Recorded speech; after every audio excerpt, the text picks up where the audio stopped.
মধ্যপ্রাচ্যের উত্তেজনা আবার নতুন মাত্রা পেয়েছে।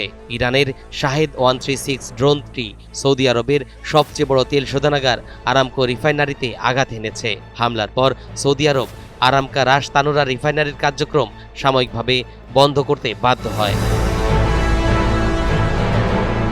প্রাথমিক তথ্য অনুযায়ী হামলার সময় স্থাপনায় আগুন লেগে যায় এবং তা দ্রুত নিয়ন্ত্রণে আনার চেষ্টা করা হয়। এই ঘটনায় এখন পর্যন্ত কোনো হতাহতের খবর পাওয়া যায়নি। হামলার ঘটনাটি মধ্যপ্রাচ্যের ইরান এবং উপসাগরীয় দেশ ও ইসরায়েলের মধ্যে ক্রমবর্ধমান উত্তেজনার অংশ হিসেবে ঘটেছে।